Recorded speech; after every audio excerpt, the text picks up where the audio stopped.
You know the funny thing about life? Talk to him, train. It be the closest people to you be your biggest haters. Said that right. It's swear they want to see you do good, just not better than them. Huh? Let your haters motivate you and elevate you. Alright. It's y'all niggas hate me because of the way I'm living. I know them fans ain't watching me because of the way I'm living. She tryna run with a G, she love the way I'm living. And I'ma always keep it jigger, that's the way I'm living. Got all these racks on me, got all this ice on me. Got them shooters who gon' ride for me and die for me. Got niggas hate me because of the way I'm living. And I'ma always keep it G, cause that's the way I'm living. She like they love me better when I ain't have it. But now they hating good to see me living lavish. Pull up an Onyx and I let them strippers have it.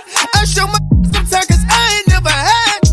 Hard until I came from the bottom. I'm throwing all these dollars, rockin' Gucci, rockin' Prada, and we the baddest models. Fresh as hell when I step out, hit the club was showing up. Standing on the 40 couches, now the whole club asking bottles. Got these niggas hate me because of the way I'm living. I know them fans ain't watching me because of the way I'm living. She tryna run with a G, she love the way I'm living. And I'ma always keep it jigger, that's the way I'm living. Got all these racks on me, got all this ice on me. Got them shooters who gon' ride for me and die for me. Got them niggas hate me because of the way I'm living. And I'ma always keep it jigger, that's the way I'm living. Make it feel type of way, bad in my face, try to steal my weight. Getting money every day, what I had to say, I ran it up, did a race. 100 bands, I'm tryna get to the money man. Couple stacks in a row bag, make it do the money days. The way she throw it good, throw the for the quarterback. The way I ran around the bags, I thought was a running back. Got it, they hate me because of the way I'm living. I know them fans ain't watching me because of the way I'm living. She tryna run with a G, she love the way I'm living. What it do? What it do? It's Tuesday already again. What we got? Hey, man. Hey, get right. Put that down so y'all can see the beard. See the luscious beard. My God. Hey, man. Holler at me if you need to know what I use on my beard. You feel me? Oh, Lord. Not the beard routine. Hey, man. It ain't really nothing, but I help if I can. Yeah. Put that comment up there. Hey, Carl. Yeah. Put that up there. Hey. How you doing, Carl? Appreciate the love. Thank you for I ain't coming. Here, huh, Carl? All right. Appreciate it. Guess I don't even exist. All right, Carl. Appreciate it. Adrian. Don't do Carl like that. Do not do Carl like that. Carl don't even rock with you, boy. Man, it's been a long week and it's only Tuesday. Hey, man. Hey, man. Where's our other co-hosts? Mm-hmm. Hey, man. I don't know. You know, that Mississippi internet going on in here. You so has the baby been sleeping yet? Still no sleep? Still no. So he ain't really been rocking like that. But I mean, so this is the crazy thing. Debbie's mom is here, who is helping out, and he been sleeping better. So it ain't even. It's like, bro, really though? Wow. You know, he woke up, I think like 9:30. Then I think he woke up at like midnight, and then woke up at like 5. But with us, that ain't. We would be okay with that. Carl said he got love for you too, Adrian. Hey, all right, that's all I'm saying, brother. You know, I'm here too, baby. I'm here too. Here go Drena Dreen. Here she go. They got Drena Dreen. Hey, they gonna get off that Mississippi internet. Mic check 1 2 1 2. But let me tell y'all, it didn't get back working until yesterday. Right, that's that Mississippi. And I had to pull up. I had to pull up on it wasn't my internet. I couldn't get a wire from AT&T. And I had to pull up on a man. He was literally in the ground, burying AT&T lines under the ground. And I was like, sir, do you have a cable wire on the back of your truck?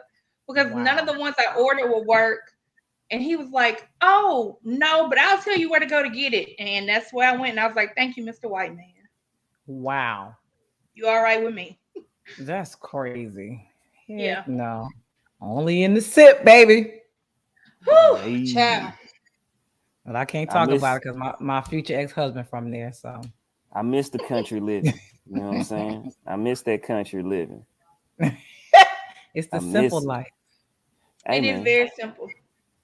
Yes. the only thing I just didn't is everybody know everybody. So Everybody knows. everybody know everybody. Yeah. And Yeah. that's That's tough. all small towns though. So Carl Yeah. said ain't nothing but a G thing to you, Adrian. Hey, man, I Appreciate appreciate the that. love, Carl. I appreciate that. But yeah, Mhm. man, everybody know everybody. And that's like tough, man. Because even if they don't know them, they gonna get to know them.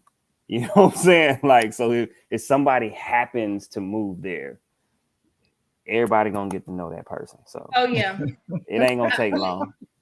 I went to Destin over the weekend, and I guess it is part of our culture because talking to a guy, and he said he was in the army, and then he was introducing us to all his friends, and he was like, "That's Mississippi," and we were like, "What part of Mississippi? Who your people?" Yep. Yeah. But he was from the Oh, country. Destiny. Oh Lord, I don't miss that part of Florida at all. Man, who you telling? Mm-mm. Mm-mm. You know what though? I think it might be different now because we move different and then having kids and stuff like that. Like, so it because it's simple. It was slow and simple. There wasn't much to do. So I could see how maybe now it would be cool, but in my 20s, no. I Not hated even that a place. little bit. Ugh. Me But too. you know, I ain't been back. I just sold my house in 2000 like 17, 16, 17. Oh wow. So I was back and forth a lot out there. I hated that place. I ain't been back. Like I ain't been back Mm-mm. since.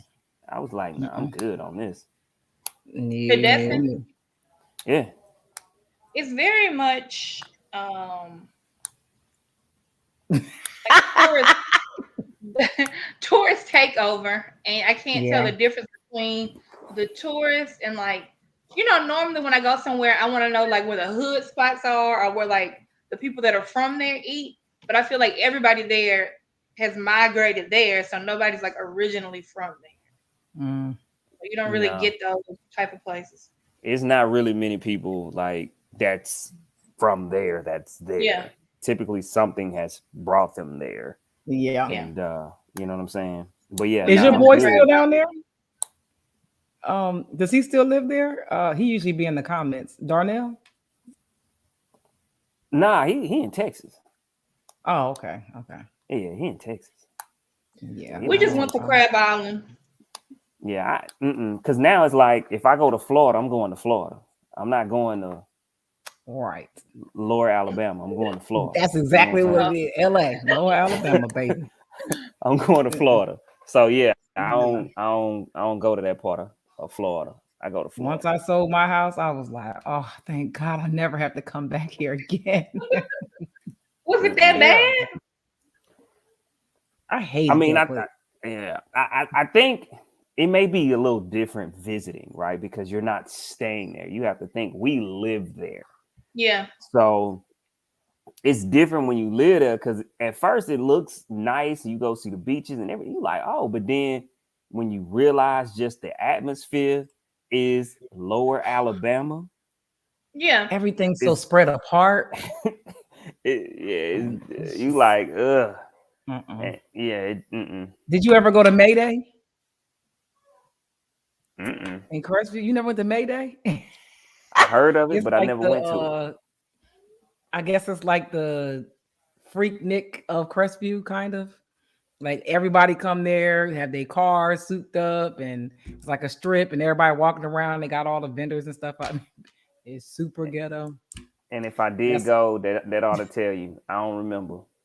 They got one in Crestview and got one in Fort Walton Beach, but the one in Crestview is like the big one. where people from like Tennessee, Kentucky, everywhere, they come to that one. That's why I invented my alter ego, Tiara. I was like, you will not know my real name out here. No. Wow. Back Yes, down man. memory lane. Ooh, Yeah, I was that out of was- control, and I was out of control of that assignment. I was out of control almost every assignment, to be honest.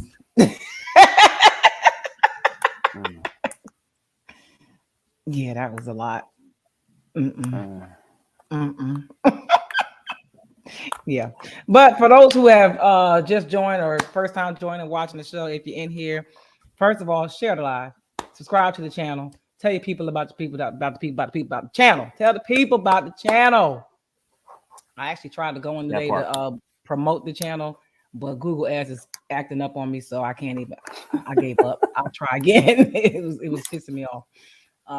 But y'all, please subscribe to the channel. We need to grow the channel a little bit better than we're doing right now. Share it. We appreciate y'all coming every week. But we're going to introduce the co-host of the show. I will introduce the HNIC of DTLR, Mr. Adrian Taylor, aka. You know what? I'm gonna take it back because if you're from Mississippi, you know, Rebel Boy. Yeah, what you know about it, Drena? Rebel Boy. Yeah. Oh Lord, aka Mr. GC all day, baby. Don't nothing change. And then we got our newly welcomed co-host. She also from the SIP, the In My Crooked Letter, Miss Drena, aka Dreen, aka Drena, just got her internet back working.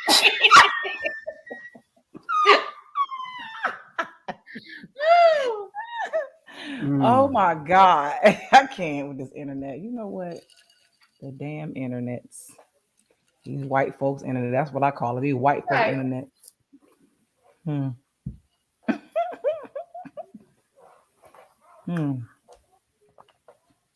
Oh Lord.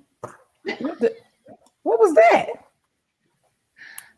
Oh, that was I think that was his Mississippi. M from Mississippi. Oh. Okay. If you know, you know. Sure. Oh, well, let me introduce you before we get to that. Because that's our first little subject too. Yeah. So we have the queen, the queen, whatever she wanna be, queen, but I let her tell you herself, Miss Didi Legette, aka the core queen, aka the booty building machine. Hey. Don't stop, pop up, don't see do the rock. I want to rock. By any chance, did you hear the song Salsa Santana and Mulatto song? Yes. Were they talking And about the when she said, BBL? She said, you shake gonna what pay your for my doctor second gave round? you. Shake what the doctor gave you. I mean, that's They so most of lost. them though. They so lost. That's most of them though. Yeah. Oh yeah, it's a lot of people now.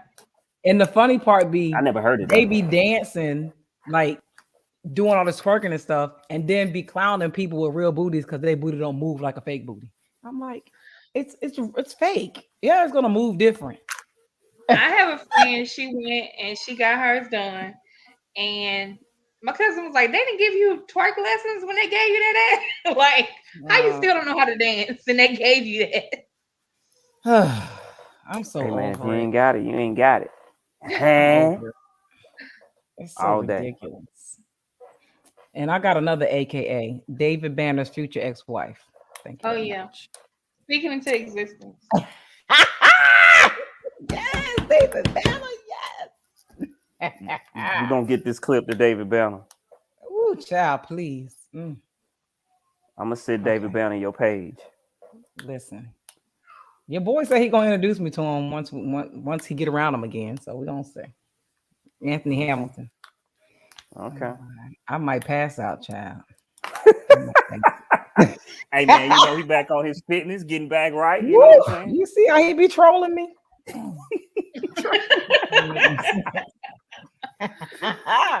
ain't gotta do all that. Doing too much. All right. Well, Carl want to know, Adrian. Who do you have? Who you got in the next game? Warriors or Celtics? I mean, well, I guess I got to stick with what I said because I said Warriors in 6. So they're going home. I think they're going to close it out. I think the Warriors, I think it's over with. You think it's over with? They're No, going back to it's Boston. tied 2-2. No, it's 3-2. Oh, they won. They just won. They won. They just won last night. It's 3-2. They're going to Boston. I think they're gonna go on and end it in Boston. Think it's over with. So yeah, you can. It's hard to beat Golden State that many times. It's just hard to do it. They play the next I don't game really is rock where? with the Celtics either. They playing in Boston. It's gonna be in Boston. So you don't like us. Yeah, Carl. I don't really rock with the Celtics either, man. So they don't like us up there. Hey, man. We're not quite white enough. So I've been watching Jason Tatum, man. That boy be up and down, man. One day that boy be balling, then the next day that boy can't do nothing. Right. Struggling yesterday. Right. I was like, man, dude, what are you doing? Like, you gotta figure it out. You know, Jaylen Brown, he doing his thing, but I don't know. I mean, unless Tatum somehow turn this thing on the next 2 games, or 3. He probably will. You know how they gonna do.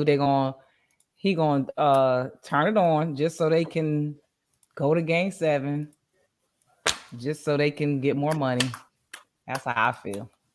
Then they'll win in 7. They probably well, for him to turn it on, he got to get them whistles because they're gonna have to be calling fake fouls for him to get him going.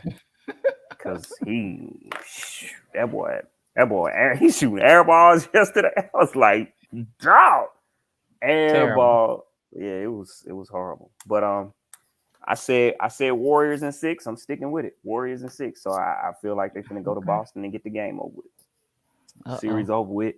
Champions again. And then we have no sports till what? August.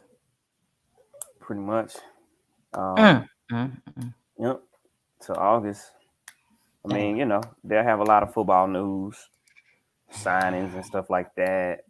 You know. What's going on with your boy? Speaking of football, which one? Deshaun Watson. Whoo! Hey, okay. Do we want to talk about this right now? We can talk about it. Yes, please. I'm gonna keep it a buck. At first, I was like, yo, because it seemed like every time it's moving on, something else comes. So I still kind of feel like it's a little fishy with that. But then on the flip side, I look at it, I'm like, bro, how the hell you have all these masseuses? I don't know about y'all, but me personally, I like the same masseuse over and over and over. Like, so I'm trying to put myself in his mindset, right? Or I'm like, okay, I'm a traveling athlete. I'm still going to have people in the area, the same ones that I'm going to go to get a massage. Like, I'm not going to just be picking people over and over and over and over again, different, to give me a massage, because we all know, like, they got to learn your body. You know what I'm saying? And especially as an athlete. Right. Because it's like, now you got to teach them to get, how to give you a proper massage. Like, no, I hate that. It's like a barber. That'd be like going to a different barber all the time, everywhere you go, having 65 different people cutting your hair. Like, you're not going to do that. So that's the weird thing for me, is like when you see, like, in I think 2 to 3 year span, he literally had like 60 plus different masseuses. And so weird. Right. So I don't know if you see, but like the ones, half of them are coming out too. Like, no, he was a perfect gentleman. It was great. He was great. The service was great. He was a gentleman. So he's got people coming out now that he's used to speak on his behalf. But that's weird when you look at it. I ain't judging you, brother, but I hope you learn, because I just never heard of someone having this many different masseuses. I just don't understand people with this much money. Like, you got a lot of money. you can just hire a personal masseuse to travel with you. That's what I was If gonna you need say. that, if you need that many massages, that's all I'm saying. Like, Right. I feel And like that's what I'm even saying. get- Like, it's not a problem with the massage, but it's like, buddy literally going on the road and like you said, is having a different masseuse. So, I mean, I get it. You're an athlete. You probably getting stressed out, rubbed down, typically at least weekly, right? I would think weekly. But 65 different people? I You feel want like 65? after the Go ahead. first allegation, somebody in his camp should have been like, let's get you one permanent person, and we don't have to worry about that, anymore. Let's put somebody in place, and we don't got to worry about any more of this if this is just an allegation. Because in the beginning, I was like, that's a lot of people to be saying the same thing, and I did think it was kind of fishy. But like, I think the latest story I heard where it was just too much. I was like, something is going on with this young man. I don't know what it is. This is very strange. Right. So, because it's not like, he may have had some inappropriate actions, but nobody has said like he's raped them or tried to. Yeah, no. I guess the worst it's been, I guess was the last one said that he basically got Carl. what? You so I guess the worst one, which was last, saying that I guess he ejaculated on them or something like that to the degree or something, basically came on them. Wow. And so, first of all, I'm beating your ass right there. I'm not waiting till you leave to press charge. You fucking listen. Ain't no way. That is so nasty. Say, lady, you like that? You don't just let somebody. And let's be clear, it's a money grab. It's at this point. So my thing is this, right? I'm not saying he was right. We know, clearly there's some type of wrong going on here, but I'm sure at that time he paid them handsomely. So let's just say like he has this fetish, right? Mm-hmm. He paid them handsomely, and apparently Houston, they're bringing them into it because he had them sign. I guess he was having these masseuses sign NDAs as well too, and it was getting it from the team, the agreements from the team and stuff like that. So now they got to come in and they're gonna have to talk about that. But I think that of course, what happens in that type of situation is, people will see the money like, oh, well, you about to get money. I'm about to get some money too, because this might have happened to me. And not saying that it didn't, but I want people to understand too, this isn't a Bill Cosby situation where these women are like, I woke up, my drawers was off. Like, this is, more of, I touched his thing.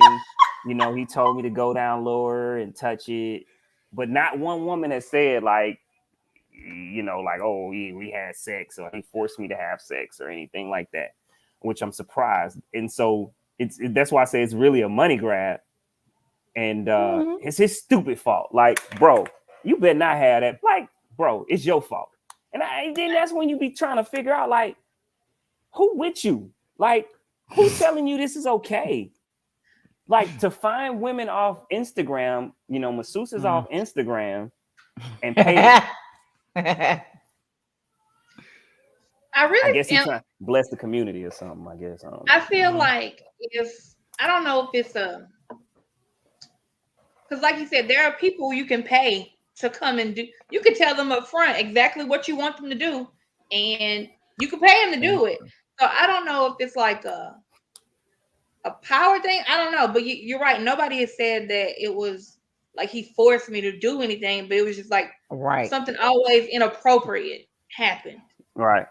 So I don't know if like he went go lower to where I touched, inner thigh and he had an erection, which my thing is this, like, you don't deserve nothing for that. Like, like I'm sure that happens all the time though. Right. Like, I think we've all, as a man, like, you've had a masseuse, whether she tried to or not. Sorry. No, not an erection, but I mean just like touched it, like because she's massaging your thighs. And so, yes, like you've had masseuses touch you. I ain't saying it had to be erect, but you know what I'm saying? You're laying on your stomach, it's down, she's in between your thighs. If she goes deep enough, she's probably touched it. So I couldn't be a masseuse, Lord Jesus. Right. But I'm just saying, so yeah, like much. you're like, whoa, hold up now. You know, you look too close there, homie. Like, what you doing? I'm glad you said that. My man ain't never going to get no massage again. No, hold up. I'm joking. He don't like massages anyway. So we good. But I mean, I'm just saying, like, he only likes for me to get and not like they grab it, but you know what I'm saying? But they may have brushed it. And so you've had that type of situation. Get your ass beat. Have y'all ever heard? Has anyone ever told you, like, when they went to one of those places that did offer those services? I was stationed in Korea. It's the funniest. It's the funniest. I've heard of it, but I've never ever heard of. Really? I mean, it was hilarious. Yeah, it was so funny. I mean, I've never had anyone tell me a story about it. Like, it was hilarious.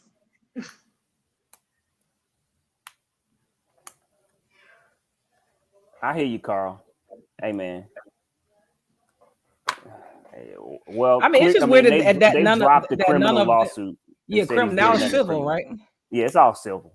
It's civil right now. They dropped the criminal lawsuit, so that's why for me it's like at this point it's just about the money. It's not like, but it's just about the money, and that's what I'm saying because that happens. So just to say maybe, you know, he expected a happy ending from one of them, right? And you know he might have coerced her to like, yo, what's up? What we doing? You know, or they offered it because that's what they do in there, right? And then you have one person that just come for the money grab, and like I said, like and other people like, well, he kind of like I kind of touched it. I don't know, man. But it's his fault because he had 100 different masseuses in 3 years. That's retarded. Or you get the places where he going to these places that are recommended to him that offer this, and you may have a chick in there, and he's like, they're like, oh, she didn't know, like she ain't in on it, and he may have got that girl. Like, what? Wait, she like, wait a minute, I don't know. I just came here to dance. I just came here to dance. Hey man, Drena stupid. Yeah, like y'all didn't tell me these rules. Hold on, the paint just opened back up. Right. I didn't know. I didn't go to the champagne room. Shit. Hey man. Look, before we go any further, we skipped a step here today. Because I need Drena to introduce and shout out and big up this Black-owned business. Yes. Okay. It is Signature Faces. She specializes in lips and lashes, all your makeup needs. Adrian, you know Natalie Sims. We graduated together. Yes, she is the owner. She was a makeup artist turned makeup creator of colors and everything that you need.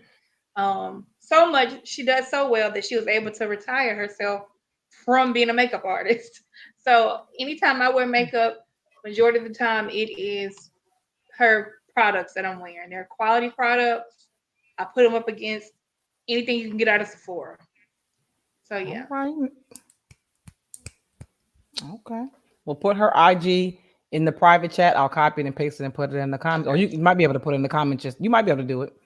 Put it in the comments. If not, put it in the private chat and I'll put it in there. Shout her out. Get her in there. Let people know. Uh-oh. Carl, you trying to start some shit. Carl, don't start none, won't be none. Y'all see Carl question? Hold on. Why you gotta ask me? Why you ain't ask Adrian?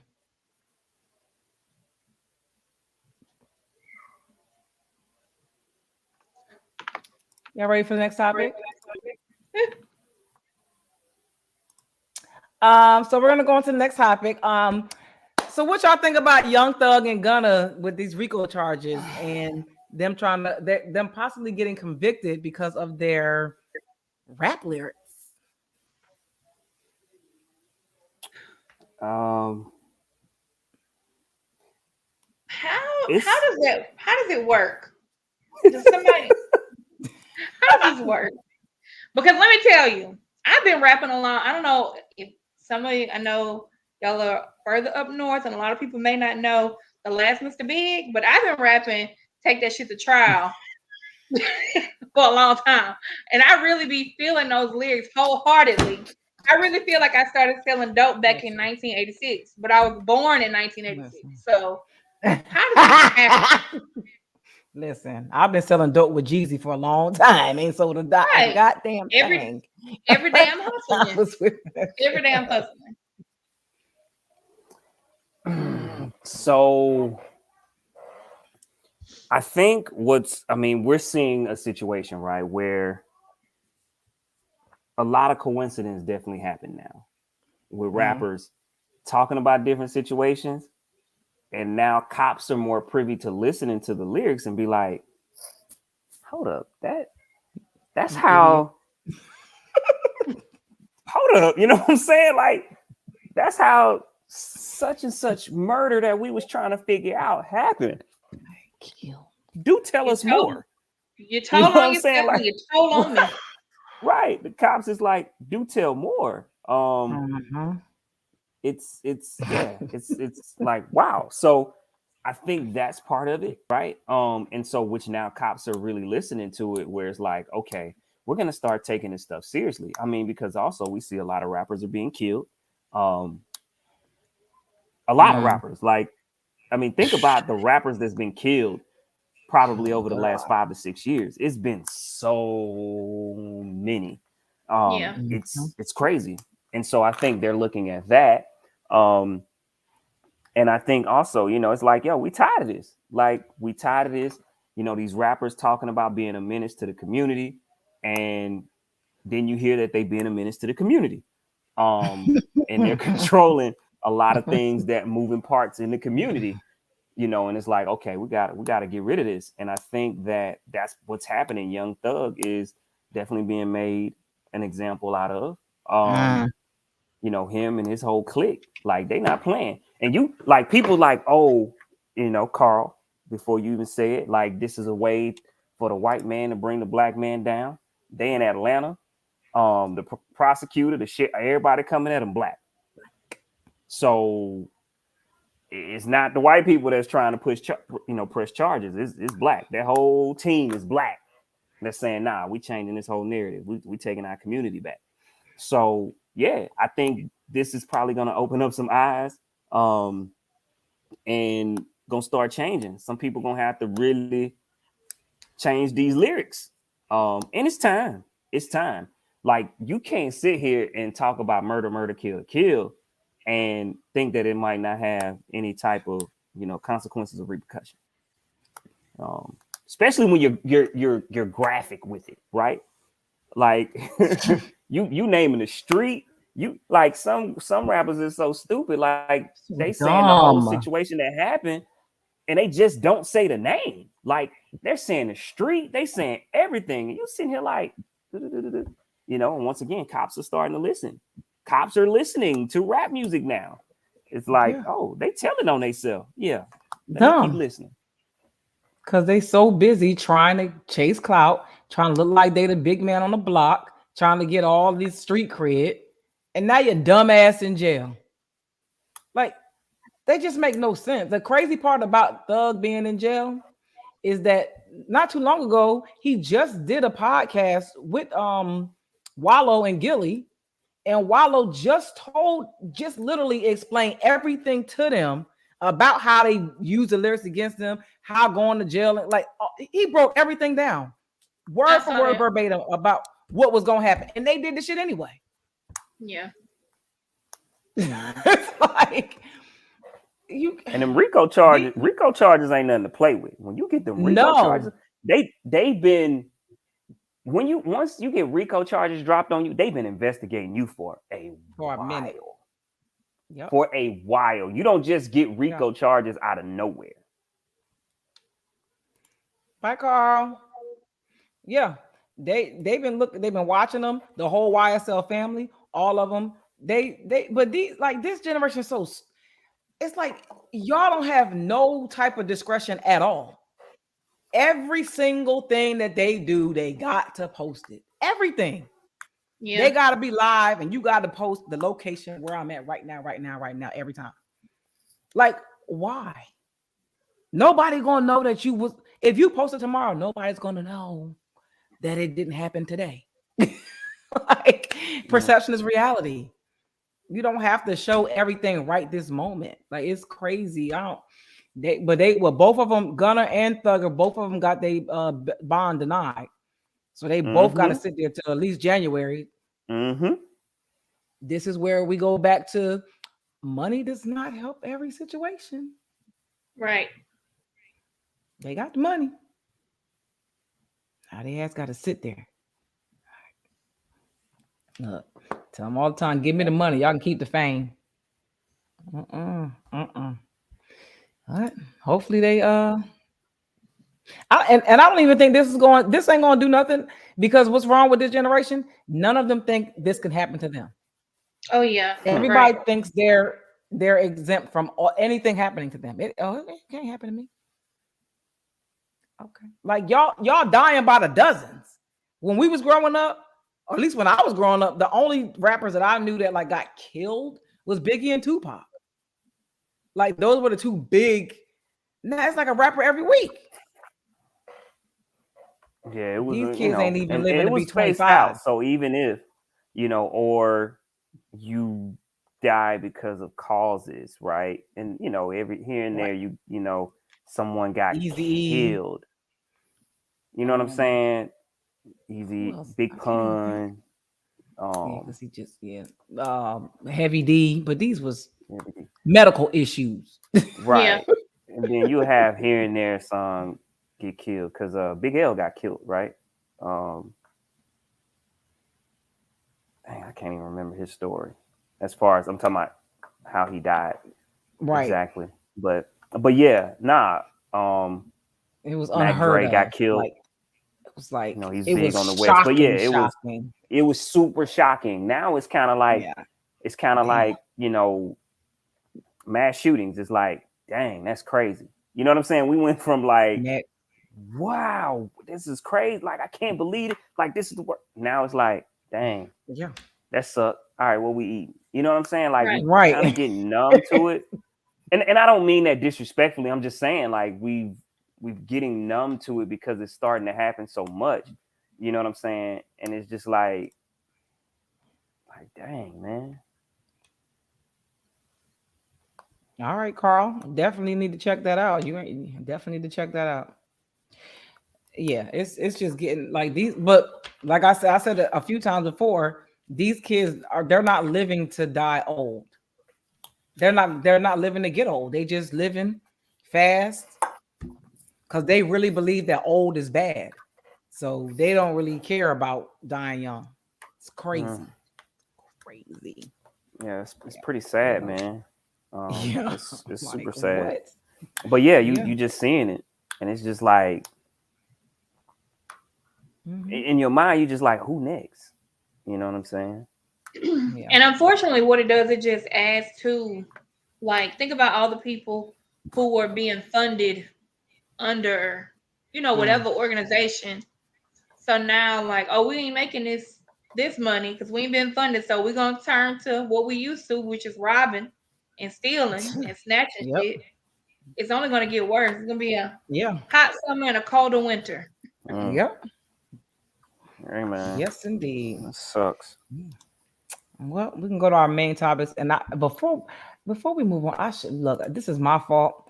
I should have changed and put one of y'all Facebook up here because I'm restricted on Facebook right now. Really? When? I seen posts from you. No, I can post, but I have a restriction. That's why the views is low. No, I'm not in jail, but I'm restricted. So all of my posts are lower on the feed for 30 days. Facebook get on my nerves. So if I post something, you're not going to see it for like 2 days. Or if I have to tag a lot of people in it for it to pop up to get the algorithm back in, like, balanced out. So yeah, that's why the views are low on Facebook right now. And I didn't think about it until I just looked. I'm like, damn, we ain't got. It's crazy.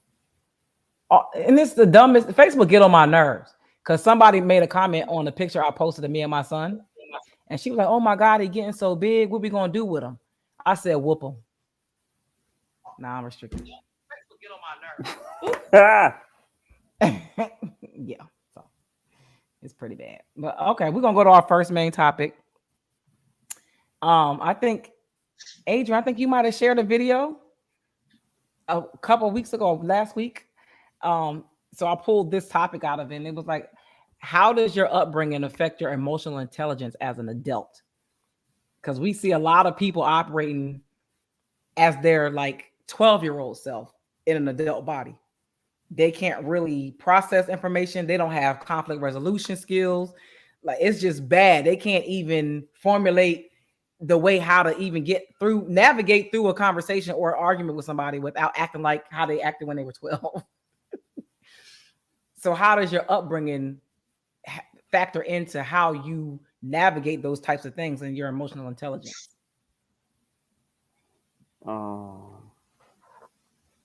It's tough. It's extremely tough because I don't think a lot of people understand the grip hold that their upbringing has on them or the awareness of it, until you really start to do some self-reflecting and building on yourself to realize like, I'm literally, like you said, that you could be 25, 30 years old and you still have that hurt 6-year-old still trapped in you that you have not released. And you just may not have the knowledge of it being trapped, him or she being trapped inside of you in that way. And so it's extremely hard because you got to do the work, but yeah, it's hard to do the work because a lot of people are naive to the fact that 6-year-old is still trapped in their body. So it could be tough. It could be tough, but that's why you see some adults, respond to certain things as a child, and you like, you tripping? What is your problem? And it's because you've triggered them, or someone's triggered them, that you notice, and it's like, wow, and you trigger them where that 6-year-old, 7, whatever case it may be, is coming out of them, and that person is hard to control because you've never really fully understood that person, that piece of you. So when it's unleashed, it's like a beast. You know what I'm saying? And all fury is just coming out. And you like, sometimes I've seen people where you like, yo, like they wilding up in here, and it wasn't really anything that you would have thought that would have made them wild out the way that they did.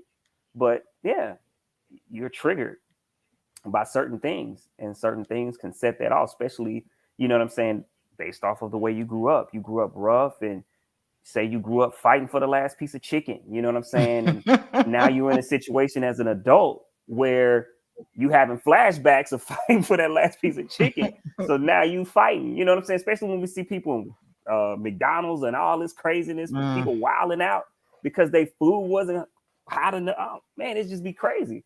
But yeah, man, I think it has a really, really big, it's really big on your life as an adult. And I think that it's really bad, especially when people don't have the wherewithal to understand that's what it is too, because it typically just gets worse and worse.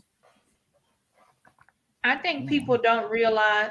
I think some people have the mindset like, oh, I've made it out physically out of my parents' house or wherever I grew up, so I'm fine. And they don't, like you said, it has such a latch on them mentally.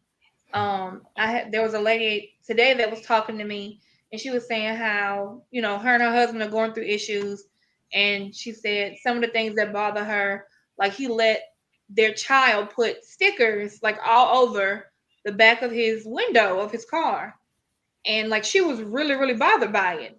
And I was like, she said he's just fine, he's nonchalant, he'll let our daughter draw on the walls. And I'm like, well, do you think that maybe he is that way because he wasn't allowed to express himself as a child? She was like, oh yeah, his mama was like cutthroat. And I was like, well, when you talk to him, when you tell him how that bothers you, what does he do? She's like, he shuts down. I was like, okay, so he sees you right now as his mama. Like, that you, even though he's grown, he's like, I can let my child do whatever I want to do. And it's not a healthy way to deal with it. But I think both of y'all are not acknowledging what the real issue is. Like, he has issues. They're both, it sounds like they're both rebelling against each other. Like, So I think definitely, I think a lot of people, we grew up and you only know like what is around you until you get outside of it. So I think people are like, oh, my family is great, or all this and that. And then you start talking to other people and you're like, maybe it wasn't the healthiest environment that I grew up in. Yeah. And I think a lot of times people don't even get to experience that until they get into a relationship. Yeah. And once you get in a relationship and then you start acting a certain way or responding in certain ways, and your partner is like, what is wrong with you? You don't realize that that's not a normal way to react to something. Yeah. But you're reacting in the way that you had to react as a kid, or however you were allowed to react as a kid.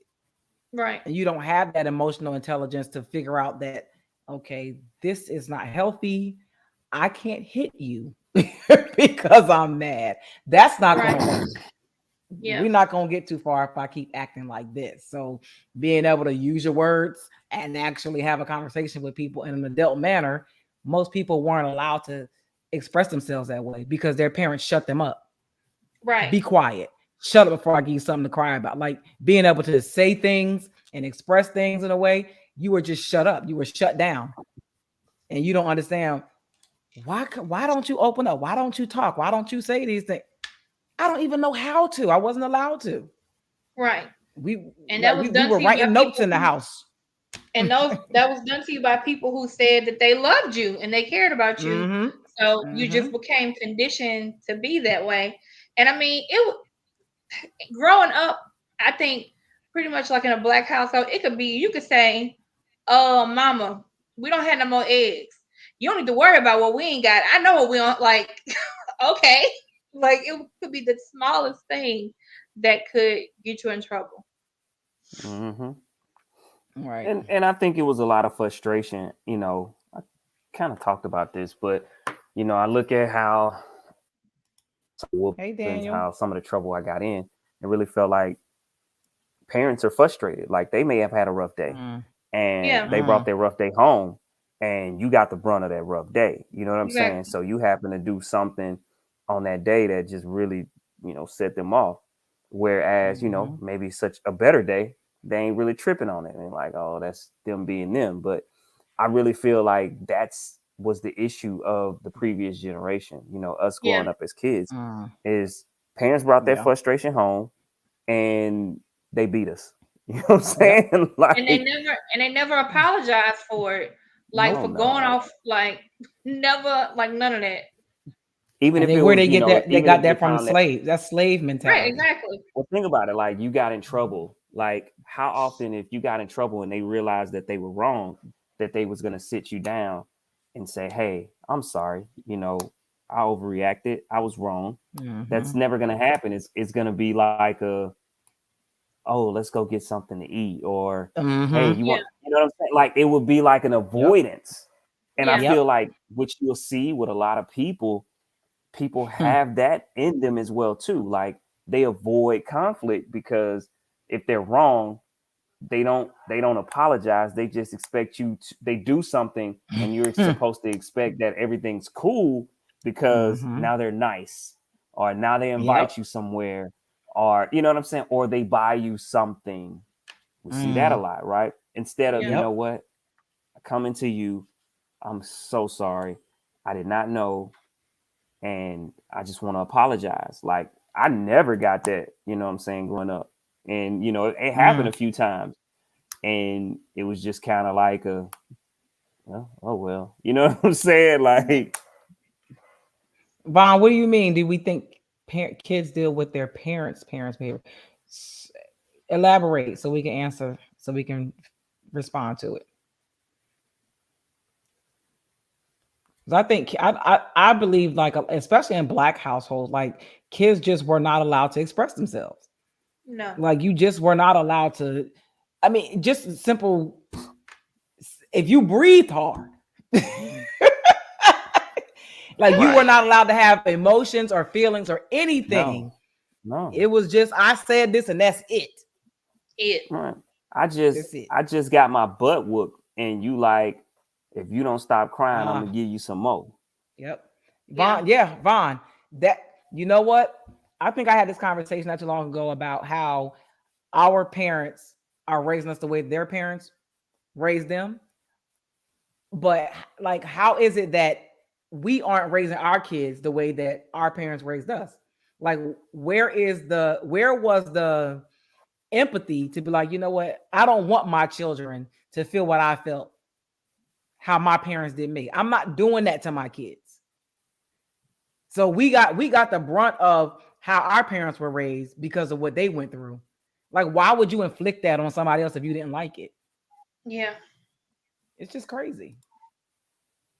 But their excuse, we decided to do better. Their excuse was, oh, that's all I knew.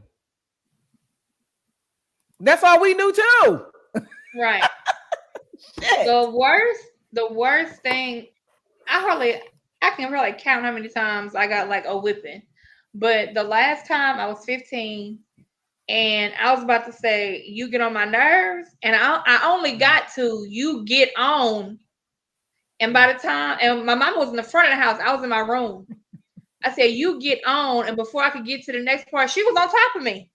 I'm like, how did you even get back here that fast? How did you get back here? I might have been back there fast too. Who the fuck you talking to? I'm about to get on your nerves for real. Right. Yeah, I don't know. And then parents, they discipline all of their children the same way. All kids do not require the same type of discipline. I learned early that that wouldn't work for my children. That would not work. No. I don't even. My son probably need whoopings, but I don't whoop like I just. I'm not gonna whoop him. Yeah. I just can't. I don't know. I just think overpowering somebody smaller than you is just bullying at this point. Like I know I can hurt you.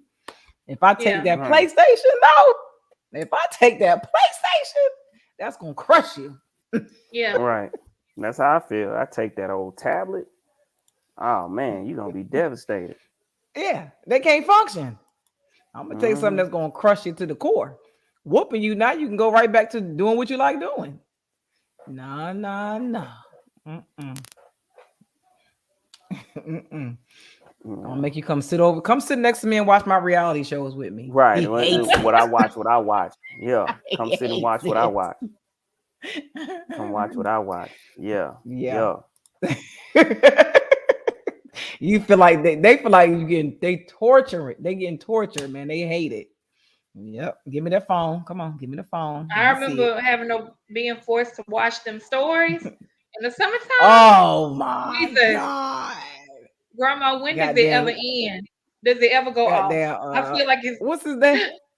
Luke and Laura. Oh, my grandmother watched Days of Our Lives. I see. We were I'm like, this never ends. So my grandma Young and the Restless. So my grandmother loved Heat of the Night, Walker Texas Ranger, Matlock, Murder She Wrote. Oh, that was my shit. Angela Lansbury. I wasn't trying to watch Murder She Wrote. Murder She Wrote. I feel like a couple more. I mean, of course, the stories in the yes, Victor Newman, General Hospital. Oh, Days yes. of Our Lives. MASH was by far the worst. MASH was the worst. Oh my God! When it would come on, I would just cut the TV off. Oh, Jesus! Turn it off.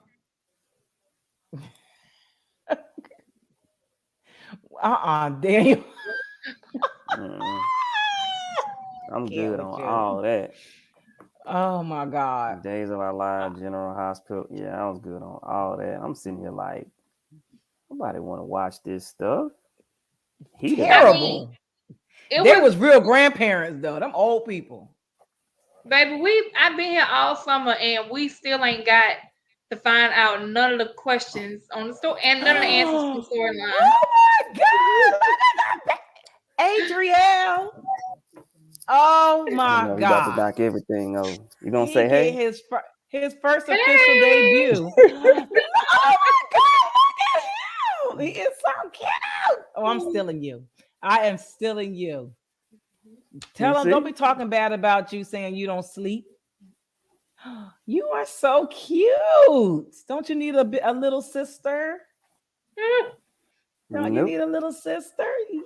Yes. I You mean, need people a be thinking Adria. he a girl, so they be like, oh, she. Like, no, it's a boy.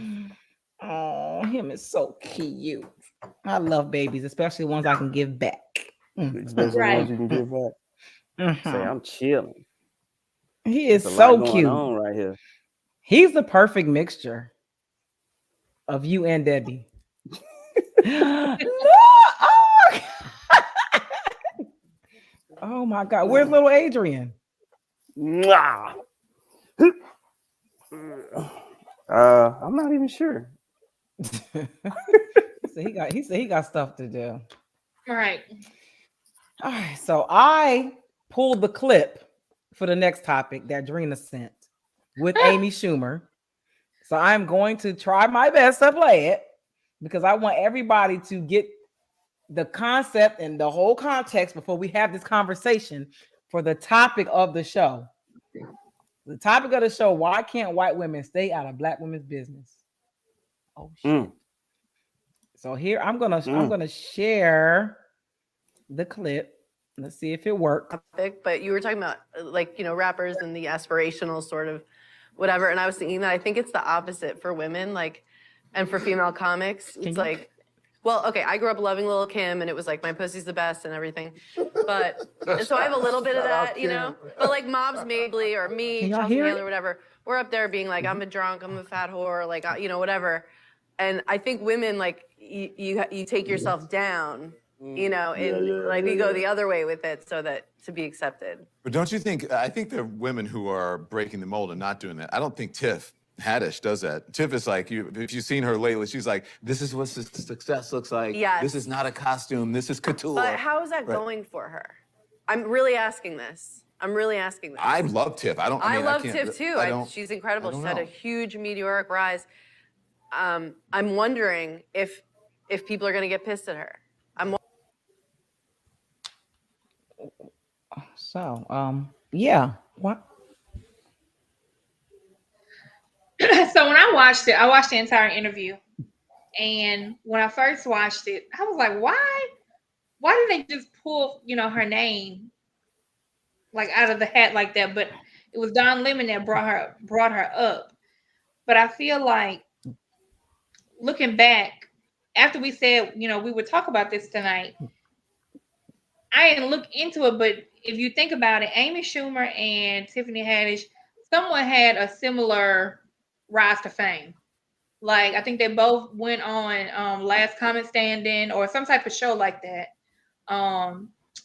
They both have done. Amy's been in the game longer. Well, she's been in the forefront longer than Tiffany has. They've both done their own specials. They both have had Netflix specials. They both have done. I don't think Amy has done like actual like daytime or like primetime television. Tiffany has. They both have written books, like all these things. And the way I took it was she doesn't think the way things have worked for her and people like Chelsea Handler, the way like they had to put themselves down, like make themselves smaller. Where Tiffany Haddish had to, like, she talks her shit because she came from nothing. She had a very traumatic upbringing, and for her to, say, is it going to work? Like, continue working for her? I feel like why wouldn't it?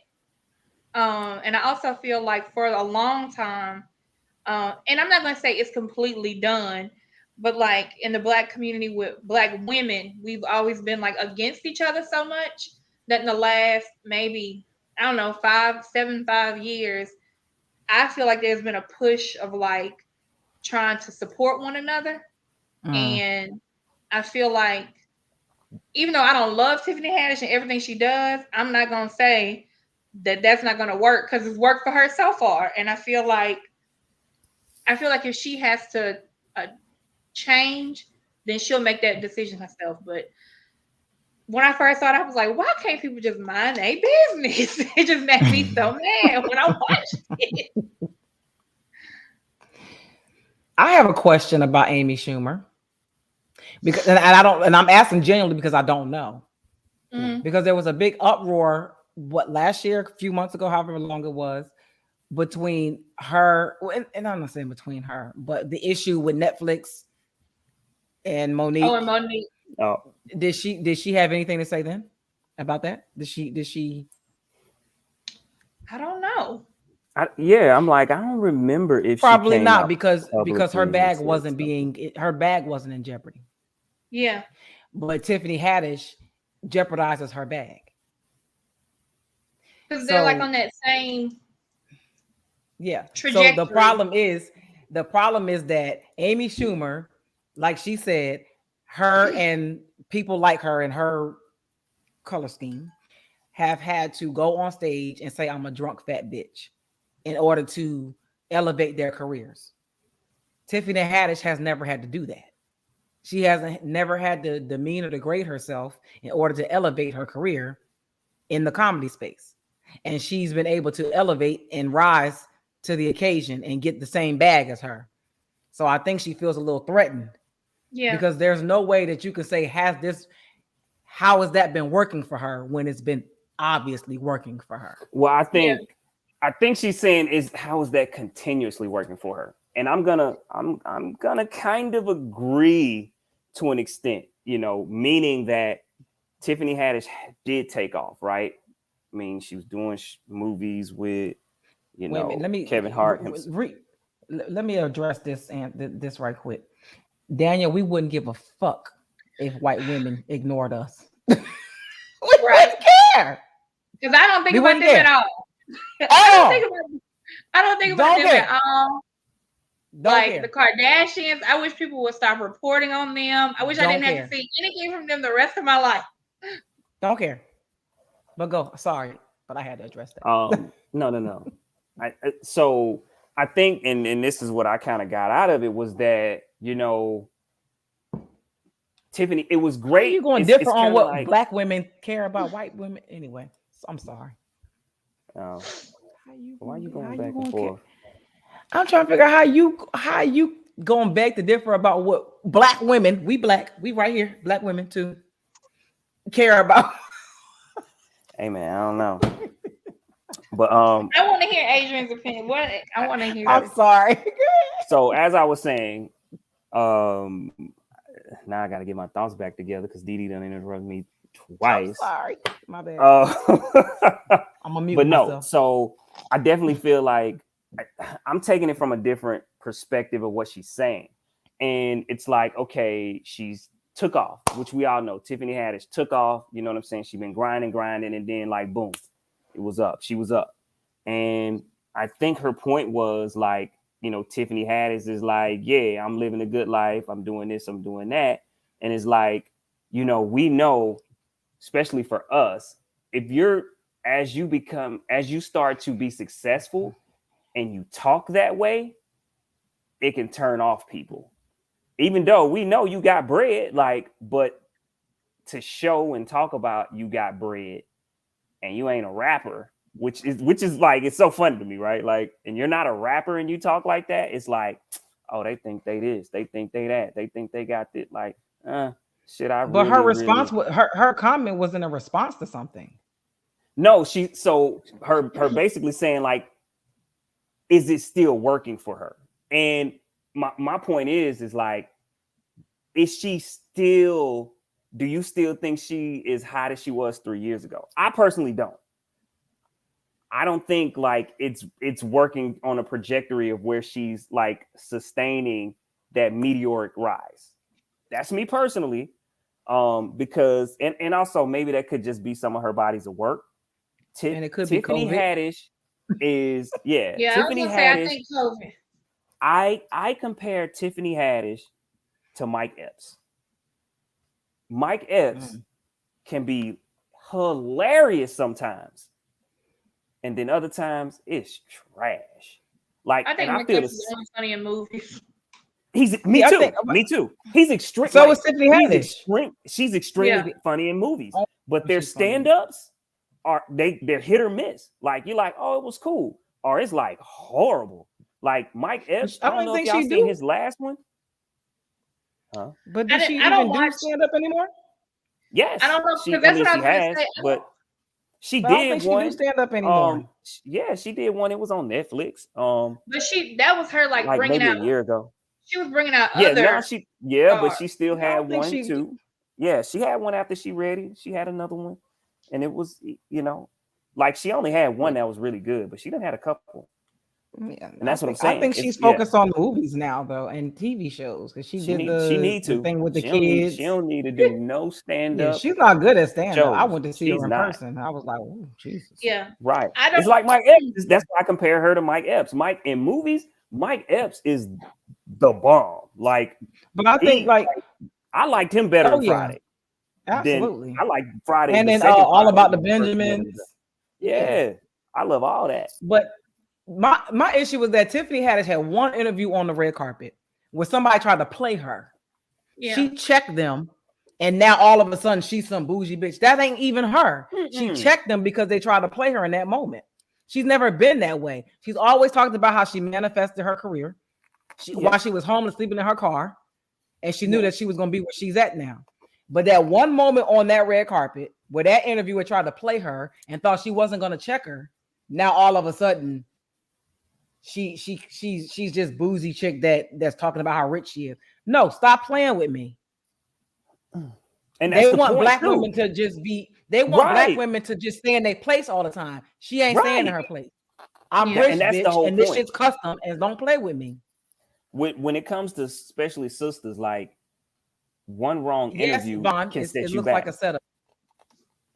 Yeah, one bad It interview looks can like a set you setup. back where it just be like, yeah, whatever. And that's typically what happens for black women, especially with something like that interview, right? Which was like, Right. She wore the it first was dress nothing 10 times. on her end, anyways, 10 right? times. It's like, look, don't play me. Like this is legit. Don't play me.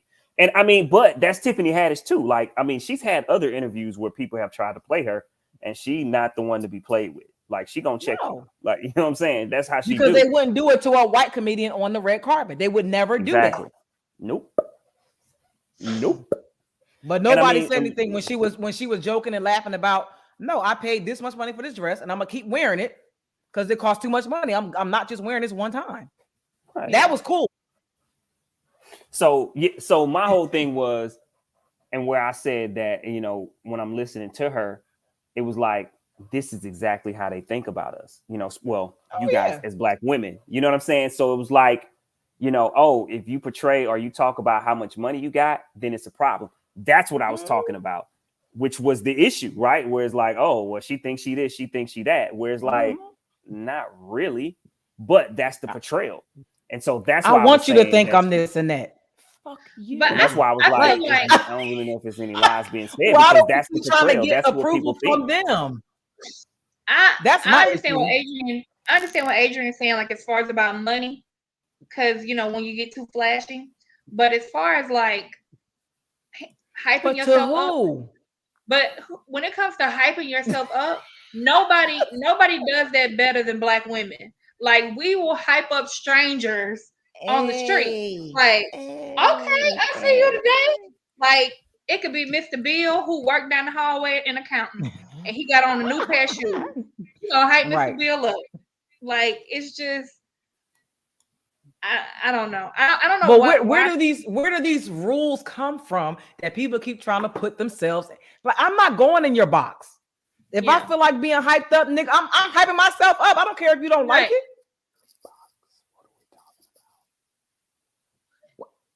What? I missed that. All I heard was I'm not going in your box, and I was like, whoa.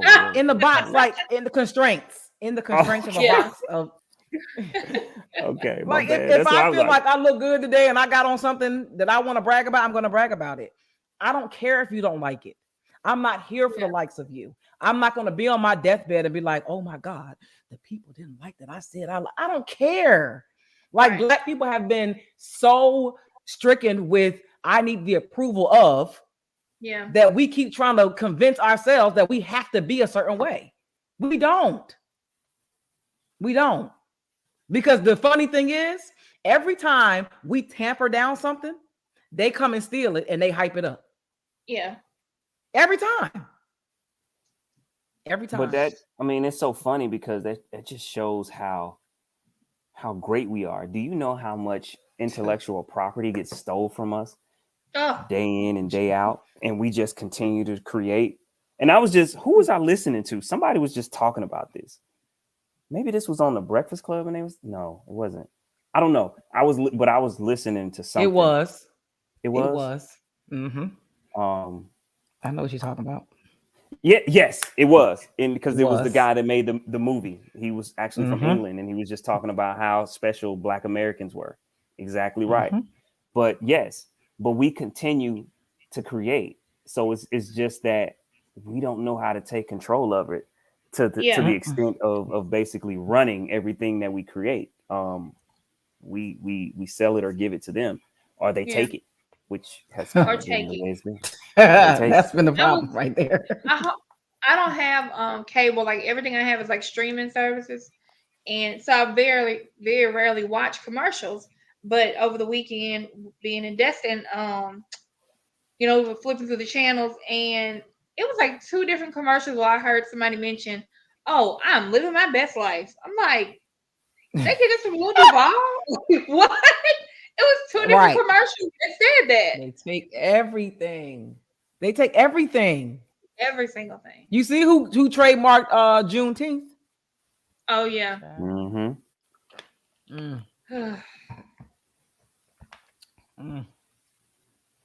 I can't. But yeah, there needs to be a platform or a push for, and I've seen it on TikTok where people say, like Black creators should stop creating content for like 2 weeks.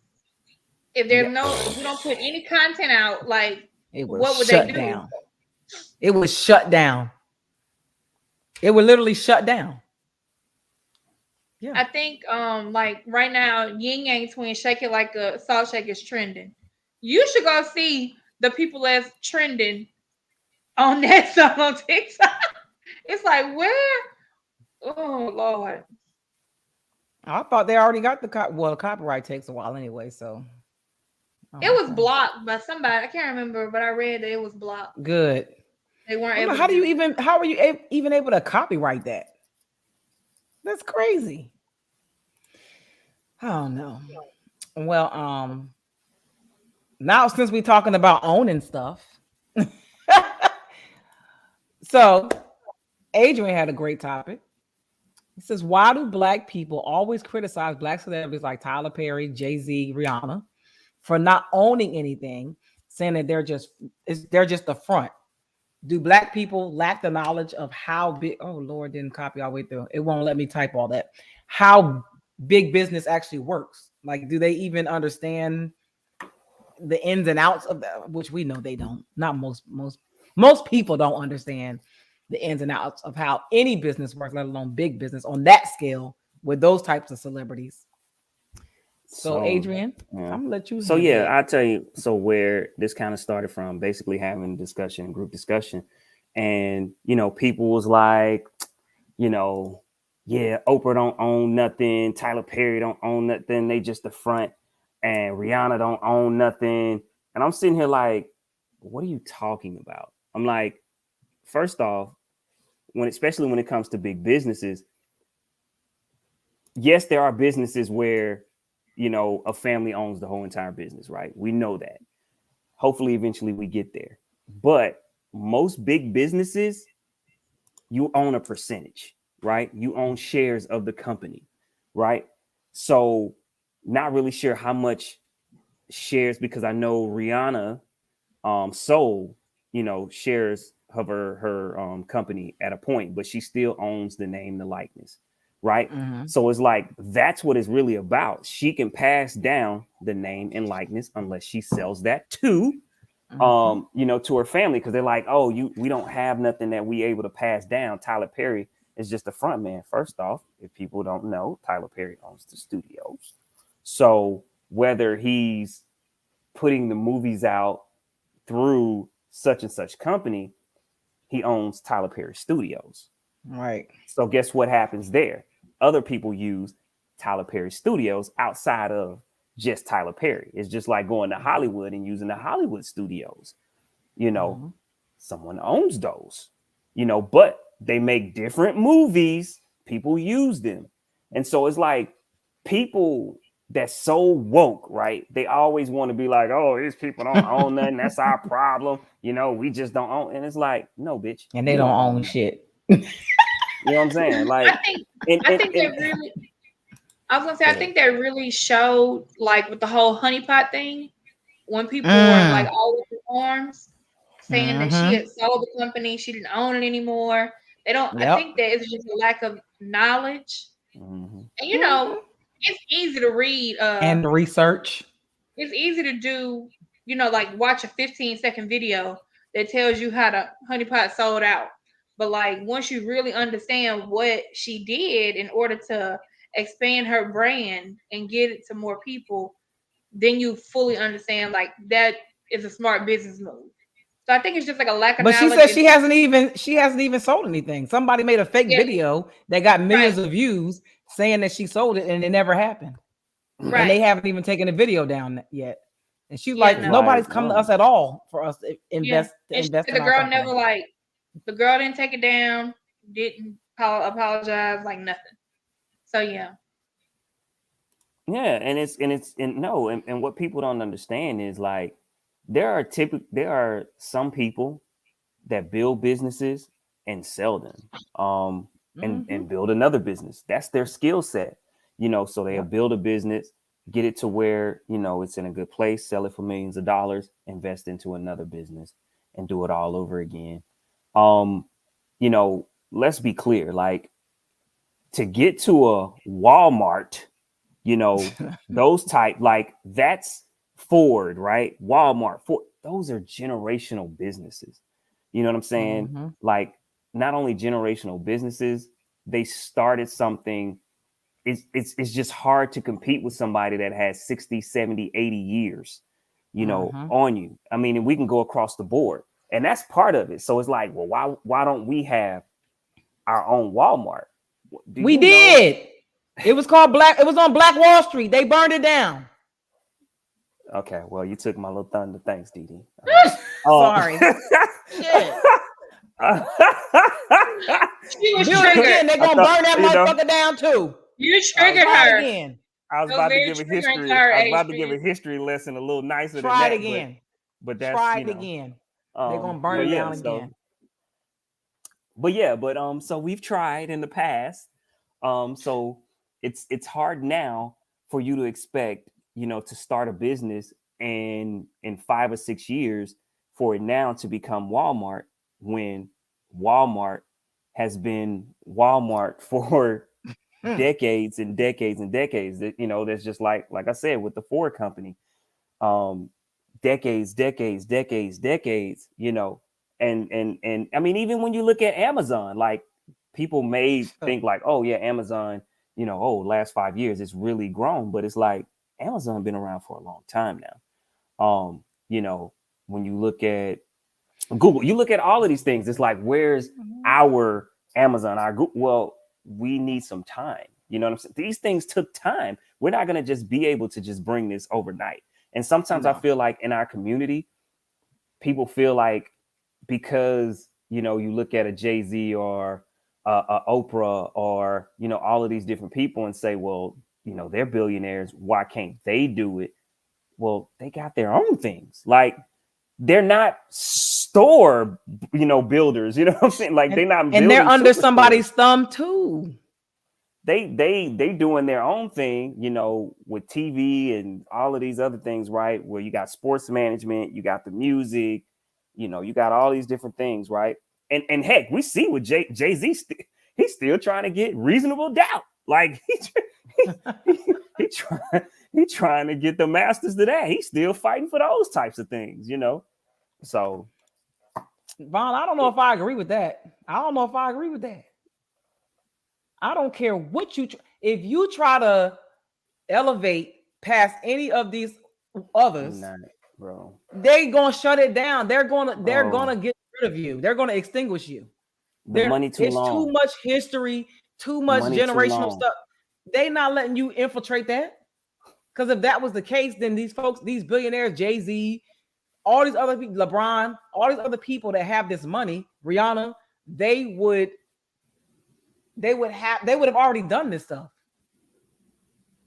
We're not saying that you stop, but there's no way. I don't care what you do. These people are not letting you infiltrate they platforms. You're not getting in. You could do something below what they doing, but if you try to be equal or above, it ain't gonna happen. So, you know, I had to look this up just so I can help you out, right? Okay. Jay-Z, right? Worth what? $1 billion. Okay. Worth like right at $1 billion. Walton's $212 billion. They squashing on his little money. Like he little daddy to them. You know what I'm saying? So these are we're not talking about them sitting at their table, even if you try to build your own table. And which is what he's doing, but you know what I mean? Like when you start looking at these people, even Oprah, right? You know, we can't expect so much from them when, you know, they're great in their rights, right? But we want them to go up against the machine.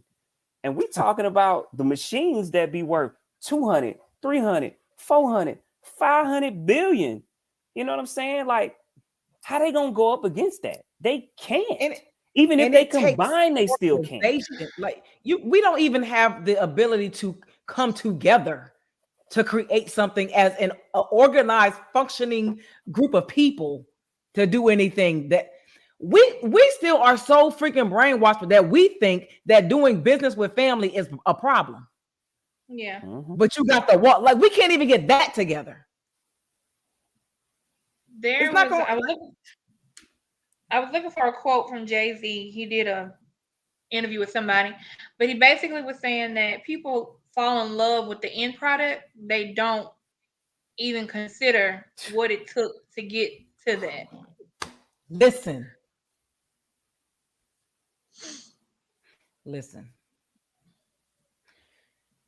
People are so ridiculously delusional that they don't even, just on a small scale, just watching somebody at their current situation that looks like they have made it.